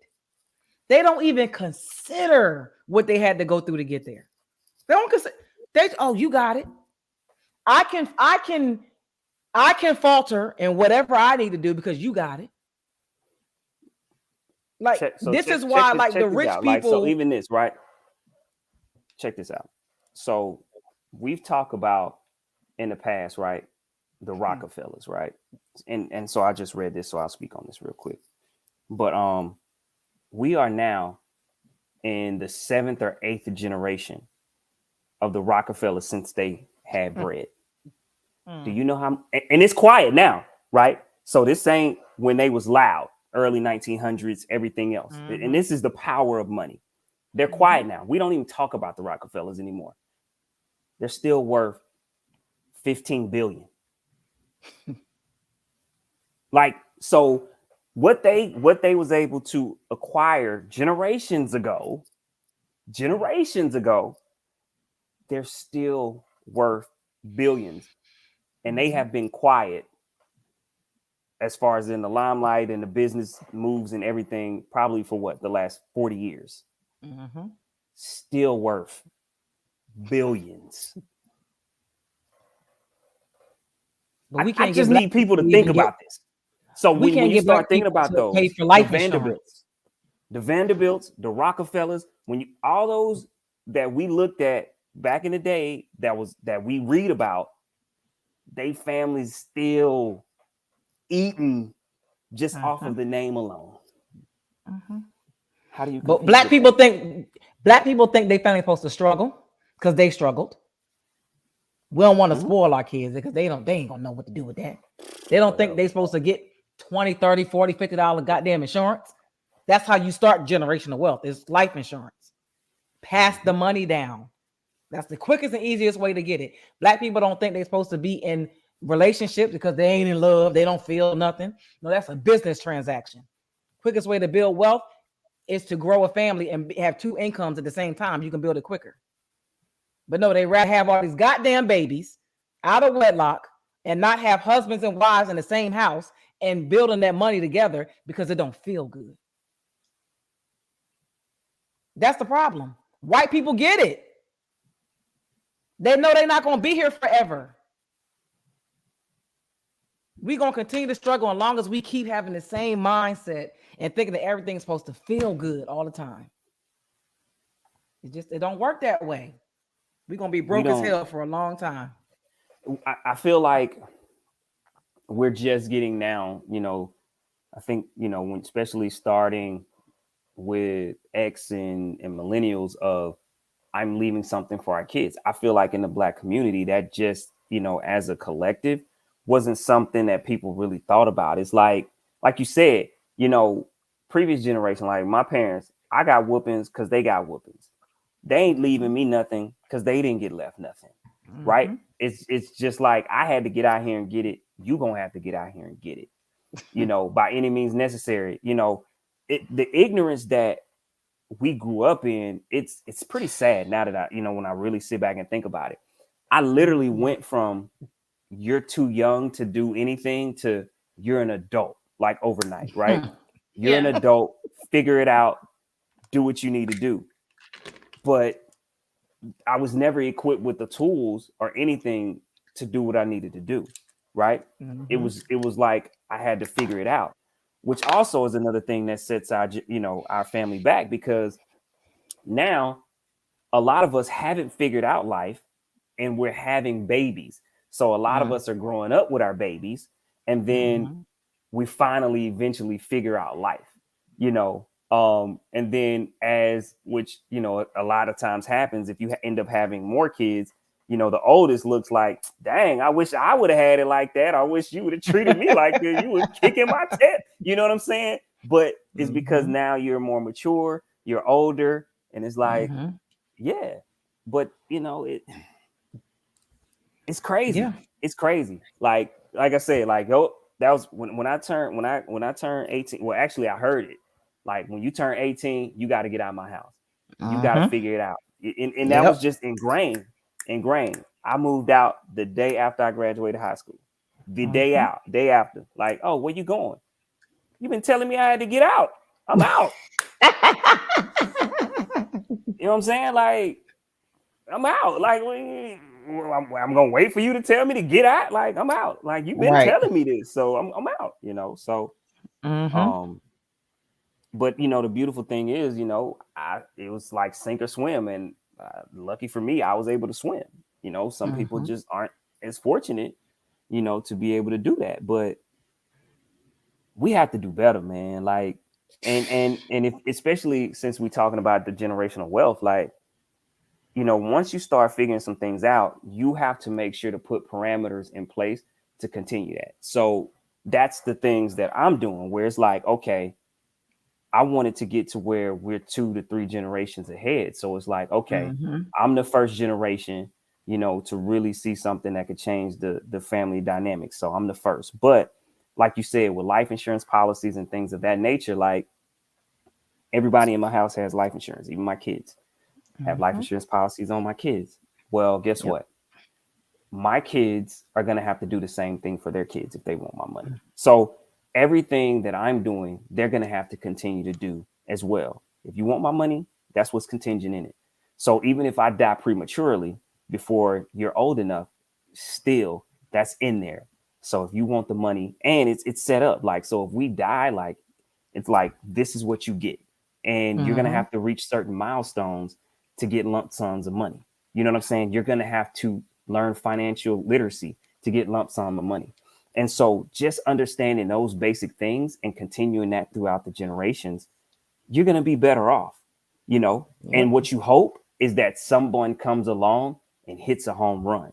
But even if someone doesn't come along and hit a home run, you're still going to be consistently, you know what I'm saying, in the black. You're going to consistently be in the black. And you're just going to steady grow until somebody does come and hit a home run. Yep. There you go. Good night. You being silly tonight. He getting so big. He's funny. So yeah. Yeah. It's crazy. We got a lot of work to do. That a lot of us really like that free. They like the free rent. They like the food stamps. They like the free living. So Nah. We ain't doing that. yeah. And they're not doing anything to elevate. Hey, I don't know. I don't know. What to do. All right, last topic of the night. So I went back and watched this very interesting clip from The Godfather, Kevin Samuels. One clip was of Eartha Kitt. One clip was of Diane Carol. Diane Carol was speaking of how she reevaluated her life because she was like one of the most sought after, beautiful women ever. And she was talking about how she just didn't really put a lot of effort into relationships. And then she didn't realize until she was an old lady that she was hard to deal with. And that's why she really couldn't keep a man. Nobody wanted to live with her because she was just difficult to deal with. And she had to move back to LA, realized when she got back to LA that she pretty much was going to die alone. Nobody wanted to be with her. And she ended up pretty much. No, this is Diane Carol. Diane Carol, okay. Eartha Kitt, on the other hand, in her video, the guy asked her, when a man comes into your life, are you willing to compromise? She laughed hysterically. And she was like, a man coming into my life? Why would I compromise? Compromise for what? He coming into my life. So the guy was like, oh, so you're more in love with yourself. She was like, yeah, maybe I am. I'm in love with me. He need to come in and love me like I love me. Same ending. Both of them ended the same way. Selfish, by themselves, dying alone. So the topic is, do you think that, because the topic of that show was, is self-love just another word for being selfish? It can definitely be. I think too much of it. Because I mean, we see people talk about loving themselves and, oh, I gotta love me, you know, and typically you hear that terminology in single women and not really settling and, you know, all of that different jazz that tends to come out. I feel like self-love is one of those things that doesn't need to be stated. I love myself, but I ain't wearing it on my sleeve. I ain't talking about it. Like, you know what I'm saying? Like, it's not a point that I feel that I have to prove that I love myself. I think the way I carry myself, I show that, you know, I have some type of stand-upness for myself. You know what I'm saying? Like, but I think that some people, they consistently have to tell themselves that because they're lacking somewhere. You know, they're not actually happy with the direction maybe that their life is going and whatever that could be. You know what I mean? If it's especially on the relationship side, like, I love myself too much to da-da-da-da-da. You hear that all the time from people, from single, lonely, bitter people. I know that Diane Carol, I think she was married like 4 different times. Yep. She did talk about that 4 times. Yeah. I think both of them. That's what she was talking about. I don't know. She was married like 4 different times. And I think that both of those women were like, because of Hollywood and with them being black women, I could see them being like seen as objects or like pretty things to have. But I'm pretty sure that their personality and that selfishness didn't, help the situation. So yeah, I can definitely see.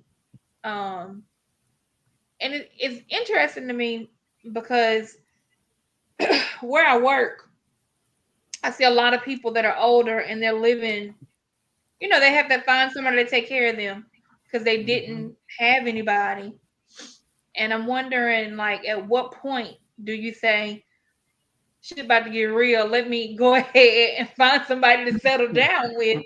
Because I can't remember what happened to Eartha Kitt, but I know Diane Carol, she ended up with cancer. I'm not sure if she succumbed to cancer though. But yeah, for both of them to be so beautiful and so popular, for them to die that way is a really unfortunate situation for anybody to die alone. Yeah.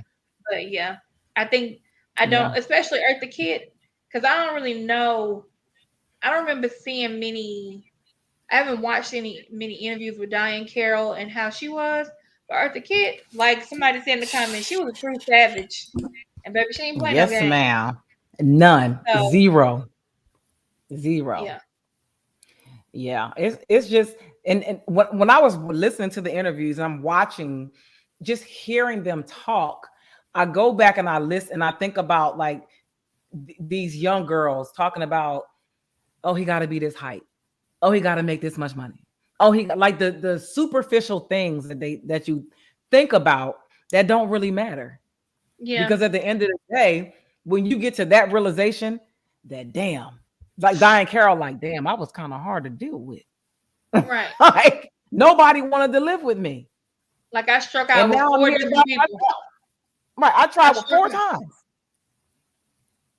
That's like, and she said I didn't get it until I was an old lady. That I was the problem. Like that got to be a hard pill to swallow. You realizing that, and it's too late. So do you think maybe because, so they may have just been selfish people to begin with, but then also with them that added, with them being so sought after, that added to it. And it ultimately was the demise of, But I think, so the way you just said that, so just imagine that's how all women think they are now because of social media. So, and that's what I was going to say. I feel like Eartha Kitt she was ahead of her time as far as the way she looked at relationships. She would definitely fit in more in these times. She was definitely hard to deal with. I think that also she definitely saw herself bigger than black as well too in those times. I think that played a part in it too. She was a star. So yeah, Eartha, you still a black woman, but Eartha didn't really see herself as a black woman in those regards. Yeah. So she was definitely hard to deal with, and she was very strong and opinionated, and she wasn't finna back down or submit to no one at all. So she was a man eater. Yeah. You know what I'm saying? So I know that I have definitely told my daughters, like what Didi was saying, like how a lot of women on social media feel like they're sought after. I tell my daughters, of course I tell them they're beautiful, like you should know these things about yourself, you should believe them about yourself, but you got to take it, whenever somebody else tells you that, you got to take it to your head and not your heart. Don't let it go too far, because somebody giving you attention is one thing, but somebody having actual intentions for you is a completely different thing. Like how many times, like we all have somebody in our DM, all women, who just been talking to themselves. That person don't have no plan for you whatsoever. They'll tell you good morning, beautiful every day. As long as you let them keep writing you, they're gonna keep on doing it. Like it's a major difference. Like I don't know. Yeah. And it's so different now because people feel like they have like access to you. Yeah. So they just hopping from inbox to inbox to inbox. So everybody think they special. Sometimes the same message. Sometimes they send the same exact message. Copy paste, copy paste, copy paste. Right. Oh yeah. One time my best friend received one and it was like he accidentally hit the wrong button. He sent it to everybody at the same time. See. Just corny. And one of the girls was like, "Please take me out of the rotation. Take me out That's crazy. Yeah. But yeah, I mean, at this point, everybody feel like they have all these options. So I don't know. You gotta weed them out. But the reality is they really don't. Which is the weird thing. It's like you don't actually have access to that person, right? Like it just feels that way. You can't. I'm surprised we didn't talk about Carisha, please. Did y'all watch that? Oh, I forgot all about that. Did you watch it, Adrian? I watched it. I watched it. I watched it. We gotta talk about it. We gotta talk about it. If y'all haven't watched Carisha, please, it's Young Miami's new podcast on Revolt TV. Her first guest was, of course, P. Diddy, who she's allegedly dating. So it was a very interesting interview. What y'all think? I could tell that, she makes him feel young. I think. I definitely think she has learned from him. I think this whole thing was his idea. It was a genius idea because her content is all over the place and she's not getting paid for it. Because she's a hood rat. Yeah. But Young Miami's voice, Lord. Oh, jeez. Oh, my God. What we is. It's so much to take. But it was entertaining. It was entertaining, and I did watch the entire thing. I don't think it's going to go nowhere, their relationship, but it was entertaining to watch. No. He pretty much said it right then what it was. Yeah.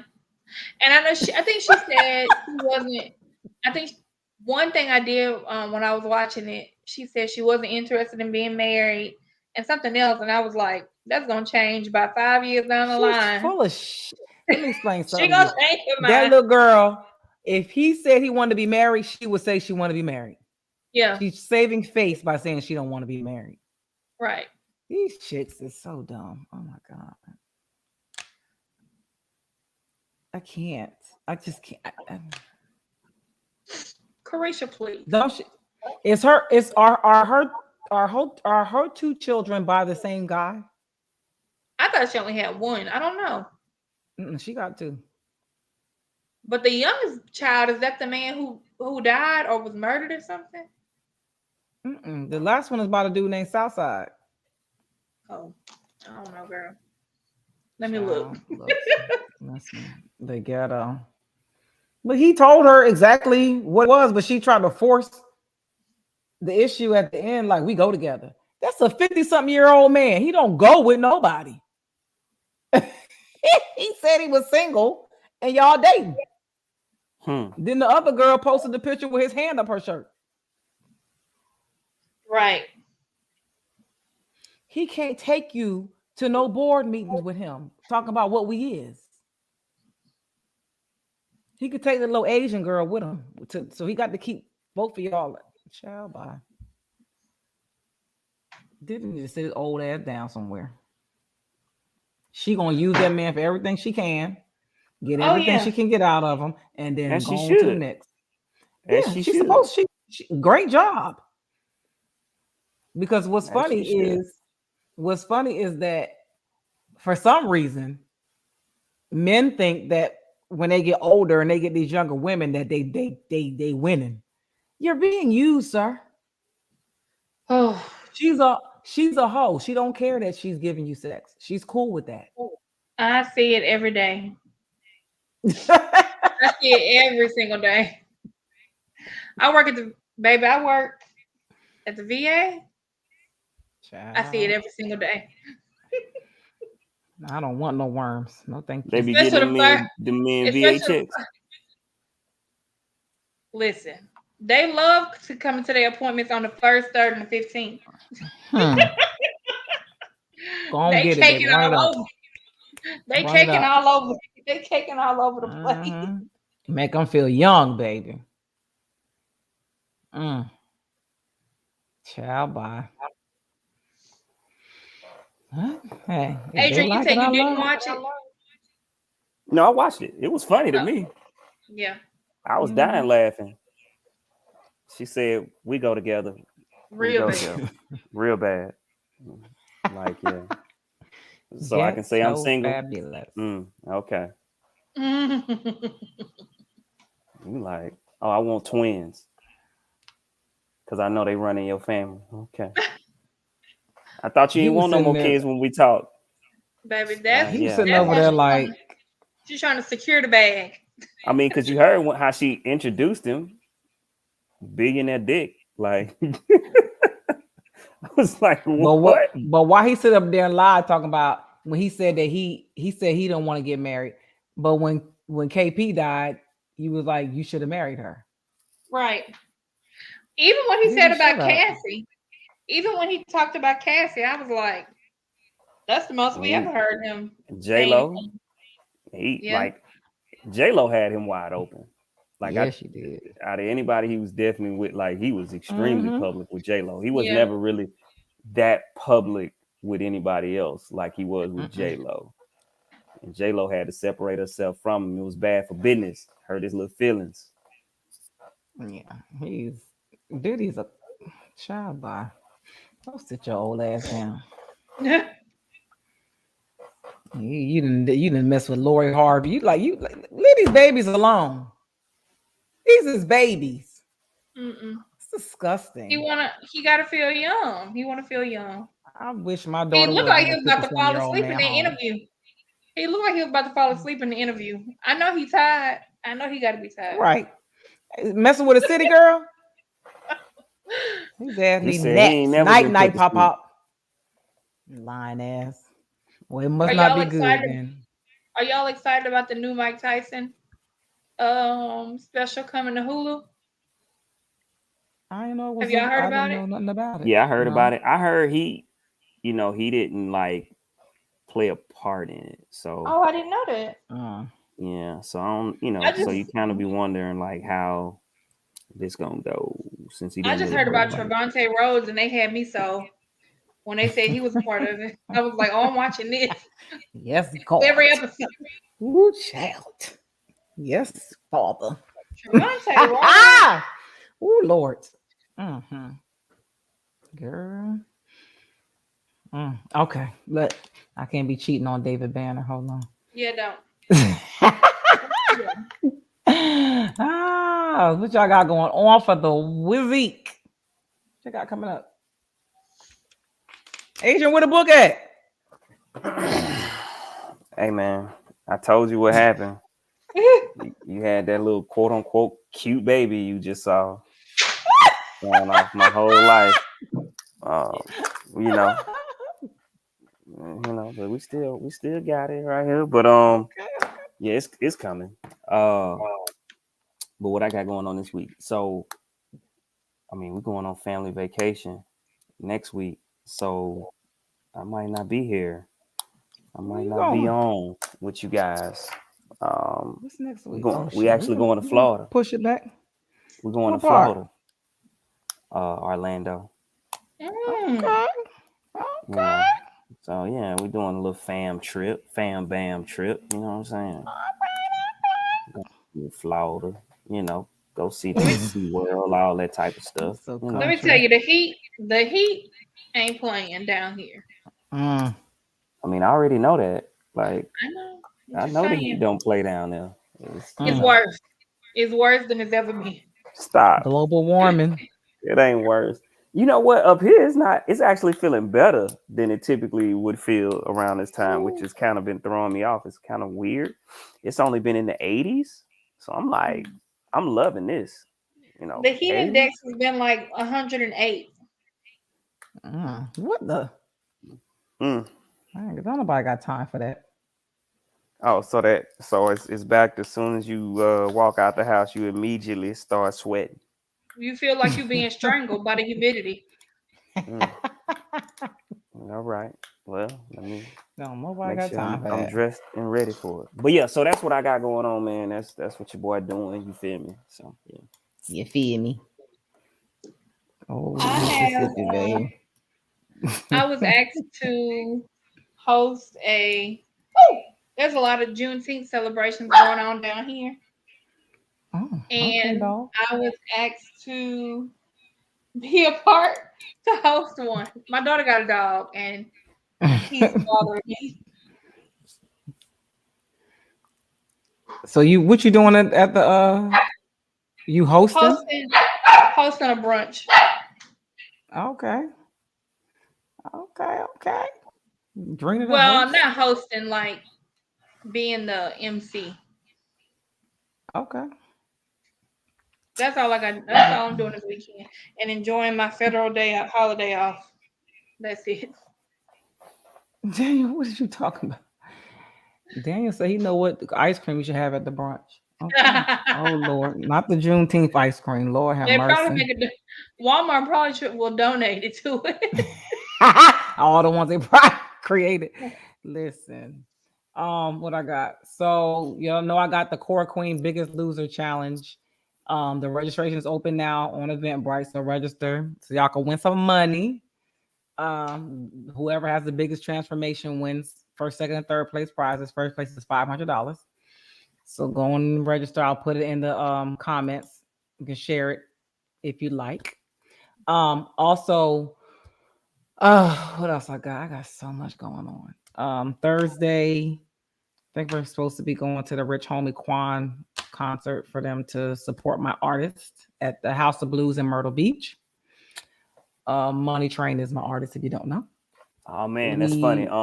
Side note, people like, oh wow, Rich Homie Quan can eat again since Young Thug and his people going to jail. Oh, that's funny. Yeah, we just got because we were at the concert. We were at the Legends of the Legends of the Streets tour concert Saturday and got invited to the Rich Homie Quan tour. So with Trina, Lil Baby concert? No, Trina, Gucci Mane, Jeezy, Ja Rule, and 2 Chainz. So he was supposed to Legends of the Streets. Okay. And my artist was supposed to open for Trina, but a whole lot of crap happened. So we were just there backstage for that. What else we got? Was something else I was going to tell y'all happening. Oh my God, I shouldn't have drank today. I had one more thing and I can't remember what it is now. Oh, I'll be in Atlanta Friday and Saturday for my artists. His kids have like this big futures game in Atlanta. So like all the kids from all over the place coming to Decatur, Georgia. They got scouts coming out there to watch the teams play and stuff like that. So I'll be there this weekend. And I have an interview coming up next week. I'll be live on Instagram. Stay tuned for some more details. I have a flyer coming out here soon next week with my what I call my poster child, my Core Queen poster child, my best client who had like one of the biggest transformations since I've created my program. Her and I are going to go live next week. So she can just let people know what her experience was like being on the program and after the program, maintaining her results and all that good stuff. So that should be a great conversation just to let people know, how her experience went. And I think that's all that I have. I think I have something else, but I can't think of what it is. So whatever. Y'all see that number scrolling across the bottom of this screen? I need y'all to send us some topics. I know y'all be all on social media, all on YouTube, watching all kind of podcasts and stuff. Send us some topics so we can talk about them. We would love for y'all to actually come on the show to give us y'all feedback or talk about it, see what y'all got going on. Let us know what y'all think about these topics. It's a lot of hot topics going on that we might miss. So just send us a DM, send us an inbox, send us a text message to that number. Let us know what y'all want to talk about, what y'all want to, hear us talk about, or if y'all want us to do some type of game or something on the show, let us know. You know, we like to have fun. We can do another speed dating event if anybody's out there single that's looking to mingle, that want to date. You know, we can set up a little event, get y'all on here and talk to each other. You know, do a little matchmaking, have some fun. But I just remember what I was going to tell y'all. I have the venue, the photographer, the whole theme for my 2022 photo shoot. Let me tell y'all, I am extremely scared. Why? I am terrified. I'm excited, but I am scared because there will be live animals involved in this photo shoot. Oh, And Lord. so scared. But it's going to be in Miami. It's going to be amazing. I'm excited. I found the guy who's going to make my costume. I have my photographer. I have my makeup artist. It's going to be crazy.